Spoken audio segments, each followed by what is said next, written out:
Welcome back everyone. Welcome to civil services study. Test number 528 लगाते हैं UPSC civil services prelims के लिए। वो फोकस करने वाले हैं इसमें इंडियन पॉलिटी के प्रश्नों पर, भारतीय राज्य व्यवस्था। स्टार्ट करेंगे वहीं से जहाँ तक अपना कवर हो गया था। चलिए स्टार्ट करते हैं। आज डेट हो गई है 25 अगस्त 2020। हर दिन प्रैक्टिस करते रहिएगा। तो बड़े बड़े स्टेटमेंट हैं इस टेस्ट में, थोड़ा तीव्र गति से चलिएगा। क्वेश्चन नंबर 1 है, कुछ स्टेटमेंट है यहाँ पर, निम्नलिखित कथनों पर विचार करना है। पहला स्टेटमेंट है, प्रथम संविधान संशोधन के द्वारा भारतीय संविधान में 9वीं अनुसूची जोड़ी गई। वर्तमान में 9वीं अनुसूची में शामिल किसी विषय को सुप्रीम कोर्ट में चुनौती नहीं दी जा सकती। बताइए। प्रथम संविधान संशोधन अधिनियम 9वीं अनुसूची करेक्ट है पहला स्टेटमेंट। वर्तमान में 9वीं अनुसूची में जो विषय हैं उनको सुप्रीम कोर्ट में चुनौती दी जा सकती है, तो गलत है दूसरा वाला स्टेटमेंट। इसका आंसर हो जाएगा 1 ओनली। तो देखिए, सरकार ने पहले संविधान संशोधन के द्वारा अनुच्छेद 31B यानी खा एवं 9वीं अनुसूची को जोड़ा ताकि विधि को न्यायिक समीक्षा से सुरक्षित किया जा सके। मूल रूप से 9वीं अनुसूची में 13 अधिनियमों को शामिल किया गया था और वर्ष 2016 तक इनकी संख्या 282 हो गई। कितनी हो गई? 282। देखिए, वर्तमान में संविधान की 9वीं अनुसूची में शामिल किसी विषय कानून की न्यायिक समीक्षा की जा सकती है, यानी उसको न्यायालय में चुनौती दी जा सकती है। एक एग्जाम्पल है इसका, कोयलो बनाम तमिलनाडु राज्यवाद 2007। इसमें सर्वोच्च न्यायालय ने निर्णय दिया कि न्यायालय 24 अप्रैल 1973 के पश्चात डाले गए सभी विषयों या विधियों की न्यायिक समीक्षा कर सकेगी। और 24 अप्रैल 1973 में एक केस आया था पहली बार, केशवानंद भारती बनाम केरल राज्य। बाद में क्या हुआ था? न्यायालय ने मूल ढांचे के सिद्धांत को दिया था। ये भी याद रखिएगा, केशवानंद भारती बनाम केरल राज्य बाद 24 अप्रैल 1973 को। तो 2 हो गए। एक कोयलो बनाम तमिलनाडु राज्यवाद 2007 में सर्वोच्च न्यायालय ने निर्णय दिया कि 24 अप्रैल 1973 के पश्चात डाले गए सभी विषय या विधियों की न्यायिक समीक्षा जो है वो की जा सकेगी न्यायालय में। क्वेश्चन नंबर 2 पर आ जाइए। जनहित याचिका मतलब PIL, पब्लिक इंटरेस्ट लिटिगेशन से रिलेटेड कुछ स्टेटमेंट है यहाँ पर। देखिए, इसकी संकल्पना संयुक्त राज्य अमेरिका के संविधान से प्रेरित है। भारत में इसके प्रवर्तक न्यायमूर्ति VR कृष्ण अय्यर एवं मुख्य न्यायमूर्ति PN भगवती माने जाते हैं। इसे केवल सर्वोच्च न्यायालय में प्रस्तुत किया जा सकता है। बताइए कौन सा करेक्ट है। एक प्रश्न पूछते हैं दूसरे एग्जाम में, दूसरे कॉम्पिटिटिव एग्जाम में, कि जब भारत में PIL आया तो उस समय भारत के मुख्य न्यायाधीश कौन थे? तो उसका उत्तर है PN भगवती थे। तो करेक्ट है, USA संयुक्त राज्य अमेरिका के संविधान से प्रेरित है। जनहित याचिका का कॉन्सेप्ट। दूसरा भी करेक्ट है, तीसरा भी करेक्ट है, सारे के सारे करेक्ट हैं। इसका आंसर हो जाएगा ऑप्शन नंबर D 1 2 नहीं, थर्ड वाला गलत है क्योंकि ये सुप्रीम कोर्ट हाई कोर्ट में दोनों में चलती है, तो थर्ड वाले को एलिमिनेट कर दीजिए। इसका आंसर हो जाएगा केवल 1 और 2। तो कथन 3 गलत है। देखिए, भारत में इसकी उत्पत्ति हुई 1980 के दशक के मध्य में। इसको 1970 1980 का दशक बोलते हैं, लेकिन इसको जो एग्जैक्ट डेट है उसकी वो है दिसंबर 1979। तो नियरेस्ट 1980 के पास ही है, इसलिए 80 लिख देते हैं। अगर 70 भी दे रखा है तो अगर मान लीजिए 1970 और 1980 दे रखा है, तब क्या लगाओगे आप? तब 70 ही करेक्ट हो जाएगा, क्योंकि 79 इसी के अंदर में पड़ गया ना, इसी दशक के। वैसे तो एग्जैक्ट डेट पूछेगा तो याद रखिएगा 1979 दिसंबर। देखिए, भारत में जनहित याचिका यानी PIL के प्रवर्तक न्यायमूर्ति VR कृष्णा अय्यर और मुख्य न्यायमूर्ति थे उस समय PN भगवती माने जाते हैं। VR कृष्णा अय्यर उस समय भारत के मुख्य न्यायमूर्ति नहीं थे, PN भगवती थे। अब देखिए, जनहित याचिका सर्वोच्च न्यायालय यानी हाई कोर्ट, सुप्रीम कोर्ट दोनों में प्रस्तुत की जा सकती है, ऐसा नहीं है केवल सुप्रीम कोर्ट में जाएगी। जनहित याचिका सिद्धांत की उत्पत्ति एवं विकास संयुक्त राज्य अमेरिका में 1960 के दशक में हुआ था। तो USA में 1960 के दशक में, इंडिया में आते आते 1979। क्वेश्चन नंबर 3 पर आ जाइए। जनहित याचिका की व्यवस्था भारत में कैसे प्रारंभ की गई? संविधान संशोधन करके, संसदीय अधिनियम, राजनीतिक दलों के द्वारा, न्यायिक पहल। तो क्या है? एक न्यायिक पहल है, ऑप्शन नंबर D। तो देखिए, भारत में 1980 के दशक में सर्वोच्च न्यायालय की पहल पर जनहित याचिका यानी लोक हितवाद इसको बोलते हैं, या पीआईएल पब्लिक इंटरेस्ट लिटिगेशन की शुरुआत हुई। तत्कालीन सर्वोच्च न्यायालय के मुख्य न्यायमूर्ति पीएन भगवती एवं न्यायमूर्ति वीआर कृष्ण अय्यर द्वारा जनहित याचिका को पहली बार स्वीकार किया गया। और केस क्या था?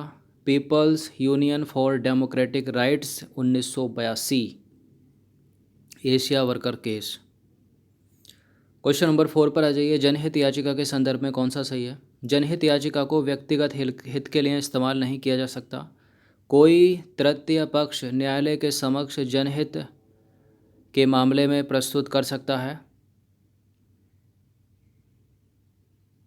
तीसरा स्टेटमेंट है, जनहित याचिका को न्यायालय में लाने का आशय सार्वजनिक हित को आगे बढ़ाना और रक्षण होना चाहिए। देखिए, ये करेक्ट है तीनों के तीनों स्टेटमेंट। डी है इसका आंसर। आपने देखी होगी जॉली LLB 1, उसमें एक्टर अरशद वारसी क्या करते हैं? PIL डालते हैं। फिर जज त्रिपाठी क्या बोलते हैं? हाँ भाई जॉली जी, ये जनहित याचिका क्यों दायर कर दी आपने? फिर मूवी आगे चलती है वो। तो देखिए, जनहित याचिका को किसी एक व्यक्ति द्वारा किसी अन्य व्यक्ति के खिलाफ अपने अधिकार का दावा करने के लिए दाखिल नहीं किया जा सकता, अपितु इसका आशय सार्वजनिक हित को आगे बढ़ाना या दूसरों की रक्षा होना चाहिए। इस संबंध में सर्वोच्च न्यायालय किसी नागरिक के पत्र अथवा पोस्ट कार्ड द्वारा अपने संवैधानिक या कानूनी अधिकारों के संरक्षण के लिए अनुरोध करने पर कार्यवाही कर सकता है। तो PIL कोई भी डाल सकता है। किसी समुदाय का अगर कोई अहित हो रहा है, क्योंकि कुछ ऐसे तबके होते हैं जो पढ़े लिखे नहीं हैं या फिर आर्थिक कारणों से वो न्यायालय में नहीं जा सकते, तो कोई उस समुदाय के हित के लिए, उन लोगों के हित के लिए जो है PIL डाली जा सकती है हाई कोर्ट और सुप्रीम कोर्ट में। क्वेश्चन नंबर 5 पर आ जाइए। सार्वजनिक हित के लिए न्यायालय द्वारा जनहित याचिका स्वीकार करने के संबंध में निम्नलिखित में से कौन सा सबसे सटीक कारक है? इसमें कुछ कारक दिए हैं, सबसे सटीक कारक हमको ढूंढना है PIL से रिलेटेड। एक व्यक्ति द्वारा जब उसके हित प्रभावित हो रहे हों तब PIL डलेगी। एक समूह द्वारा जब उसके समूह के हित प्रभावित हो रहे हों। एक व्यक्ति अथवा समूह द्वारा जब आम तौर पर जनसाधारण के हित प्रभावित हो रहे हों, या एक व्यक्ति द्वारा एक समूह की सहायता से जब समूह के हित प्रभावित हो रहे हों। कौन सा सटीक लग रहा है इसमें? देखिए, एक व्यक्ति अथवा समूह द्वारा जब आम तौर पर जनसाधारण के हित प्रभावित हो रहे हों तब डाली जाती है जनहित याचिका या PIL। पिछले कुछ वर्षों में इस PIL का यूज़ OMR सीट से रिलेटेड जो गलत आंसर देती है, चाहे वो UP PCS हो गया या दूसरे कॉम्पिटिटिव एग्ज़ाम, उनके लिए बहुत हुआ। UPSC तो आंसर की दिखाती नहीं है, 1 साल में दिखाती है, तब सब कुछ हो ही जाता है। तो देखिए, भारत के सर्वोच्च न्यायालय ने जनहित याचिका के संबंध में निम्नलिखित सिद्धांत विकसित किए हैं। लोक कल्याण में रुचि रखने वाले किसी व्यक्ति की याचिका को स्वीकार नहीं किया जा सकता, क्योंकि समाज का कमज़ोर वर्ग इस स्थिति में नहीं है कि वह स्वयं अदालत का दरवाज़ा खटका सके। देखिए, स्वीकार किया जा सकता है। फिर से पढ़ देता हूँ, नहीं बोल दिया क्या? देखिए, लोक कल्याण में रुचि रखने वाले किसी व्यक्ति की याचिका को स्वीकार किया जा सकता है, क्योंकि समाज का कमज़ोर वर्ग इस स्थिति में नहीं है कि वह स्वयं अदालत का दरवाज़ा खटका सके। उम्मीद है समझ में आया होगा क्या कह रही है लाइन। देखिए, सार्वजनिक महत्व के मुद्दे जिनसे बड़ी संख्या में लोगों के मूल अधिकार प्रभावित होते हैं, न्यायालय एक पत्र अथवा तार को जनहित याचिका यानी PIL के रूप में स्वीकार कर सकती है। मान लीजिए मैंने एक लेटर में PIL टाइप करके पोस्ट कार्ड के रूप में या फिर तार के माध्यम से हाई कोर्ट में डाल दी, क्योंकि यहाँ एक समुदाय है, उसके फंडामेंटल राइट का हनन हो रहा है किसी वजह से, तो वो याचिका जो है न्यायालय पढ़ेगा मेरी, उसको स्वीकार कर लेगा। अब देखिए, न्यायालय गरीबों, निरक्षरों तथा निशक्तों की ओर से दायर शिकायतों की सुनवाई करता है, क्योंकि ये लोग संवैधानिक या वैधानिक अधिकारों के उल्लंघन के लिए वैधानिक आघात के निवारण में स्वयं सक्षम नहीं होते। इसलिए दूसरा जो है इनकी बात को पहुंचाता है न्यायालय तक एक पत्र के माध्यम से, वही पत्र है PIL। PIL को ऐसा नहीं है बॉक्स के अंदर कोई बड़ी सी चीज़, कुछ नहीं, सिंपल एक पेपर होता है, उसी को बोलते हैं PIL। एक तरह से अर्जी, एप्लीकेशन। क्वेश्चन नंबर 6 पर आ जाइए। निम्नलिखित में से किन कारकों में जनहित याचिका सहयोग करती है? लोक क्षति का निवारण करने में, लोक कर्तव्यों का प्रवर्तन, विधि प्रवर्तक अभिकरणों की भर्त्सना। बिल्कुल ये तीनों के तीनों हैं, इसका आंसर हो जाएगा ऑप्शन नंबर डी, उपरोक्त सभी। तो देखिए, जनहित याचिका के तहत न्यायालय द्वारा ऐसे कारणों जिनके तहत बड़ी संख्या में लोगों के हित प्रभावित होते हैं तथा उनके अधिकार व हित दांव पर लगे होते हैं, किंतु गरीबी और अज्ञानता के कारण न्यायालय तक पहुंच नहीं पाते वो लोग, तो ऐसी याचिका जो है न्यायालय स्वीकार कर लेता है। जनहित याचिका के द्वारा जनसाधारण के विसरित अधिकारों का संरक्षण हो पाता है। इसके द्वारा विधि प्रवर्तक अभिकरणों की भर्त्सना होती है, क्योंकि ये अपने कर्तव्यों का पालन सही तरीके से नहीं कर पाते। क्वेश्चन नंबर 9 पर आ जाइए। न्यायिक सक्रियतावाद, इंग्लिश में इसको बोलते हैं जुडिशियल एक्टिविज्म, का संबंध निम्नलिखित में से किससे है? न्यायिक पुनरावलोकन, लोकहितवाद, न्यायिक प्रतिबद्धता या फिर न्यायिक स्वतंत्रता, बताइए किससे है? जनहित याचिका से है।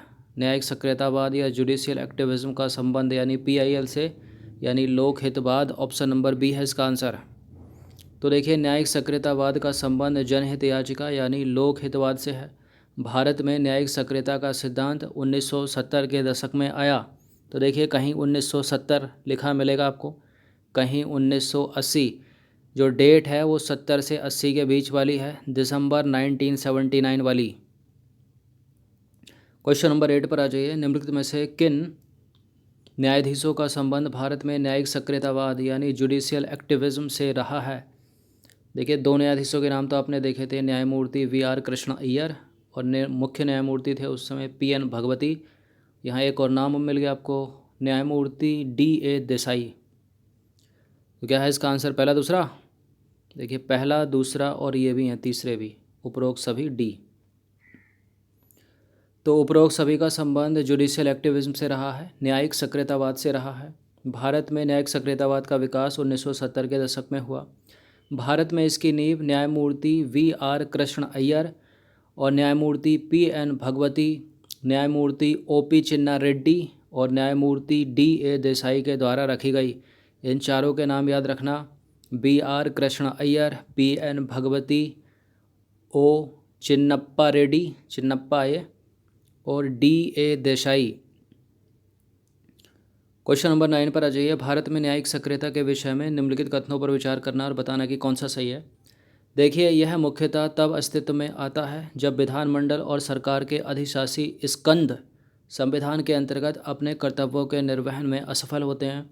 न्यायिक सक्रियतावाद में न्यायालय विचार के दौरान वाद की प्रक्रिया की मॉनिटरिंग करता है और जांच अभिकरणों को आवश्यक निर्देश देता है। बिल्कुल ये करेक्ट है, दोनों के दोनों स्टेटमेंट, सी है इसका आंसर। तो देखिए, न्यायिक सक्रियता की अवधारणा का विकास अमेरिका में हुआ और इस शब्दावली का प्रयोग 1947 में अमेरिकी इतिहासकार आर्थर सलेशिंगर जूनियर ने किया था। न्यायिक सक्रियता का अर्थ न्यायालय द्वारा अपने अधिकार क्षेत्र से बाहर निकलकर कार्यपालिका एवं विधायिका के अधिकार क्षेत्र में प्रवेश करना है। यह तब होता है जब विधानमंडल और सरकार के अधिशासी स्कंद जो हैं वो संविधान के अंतर्गत अपने कर्तव्यों का निर्वहन करने में असफल रहते हैं। देखिए, न्यायिक सक्रियतावाद में न्यायालय विचार के दौरान जनहित याचिका की प्रक्रिया की मॉनिटरिंग करता है और जांच अभिकरणों को आवश्यक निर्देश देता है। जनसाधारण अपनी गरीबी, निरक्षरता और अज्ञानता की वजह से अपने अधिकारों एवं हितों की रक्षा नहीं कर पाता और ना ही न्यायालय तक पहुंच पाता है। तो ऐसी स्थिति में कोई तीसरा पक्ष, वो कोई भी हो सकता है, एक पोस्ट कार्ड या तार के माध्यम से सुप्रीम कोर्ट में याचिका जो है वो दायर कर सकता है। अतः यह गलत है कि न्यायिक सक्रियता के अधिकांश मामले निचली अदालत के निर्णय के विरुद्ध अपील के माध्यम से अस्तित्व में आए हैं। क्वेश्चन नंबर 10 पर आ जाइए। अंतिम प्रश्न है ये, न्यायालय की पत्र अधिकारिता ये जो वाक्य है इसका क्या अर्थ है, क्या निहितार्थ है इसका? और किसी औपचारिक प्रतिवेदन के ना होते हुए भी स्वयं प्रेरणा से कार्यवाही करने की शक्ति, या किसी मुकदमे पर किसी मुकदमे का संवैधानिक खंडपीठ को स्थानांतरण, किसी मुकदमे का संवैधानिक खंडपीठ को स्थानांतरण, या फिर रिट याचिका के कार्यक्षेत्र में विस्तार या न्यायिक प्रक्रिया में ढील। देखिए इस टेस्ट में कुछ ऐसे वर्ड होंगे जो बाउंसर मार गए होंगे, तो उनको 2-3 बार पढ़ लेना, वो समझ में आ जाएगा सब मिला के जोड़ के। तो न्यायालय की पत्र अधिकारिता वाक्यांश का जो निहितार्थ है वो है रिट याचिका के कार्यक्षेत्र में विस्तार। ऑप्शन नंबर सी है इसका आंसर।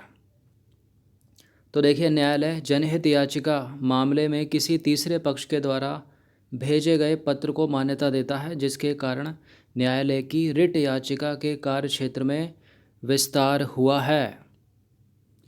तो 10 प्रश्न थे इम्पोर्टेंट, अच्छे से इसका रिवीजन कर लीजिएगा कम से कम एक बार। धन्यवाद। इसमें से इसकी एक्सप्लेनेशन में से बहुत सारे प्रश्न बनेंगे और बाकी तो बना दिए हैं।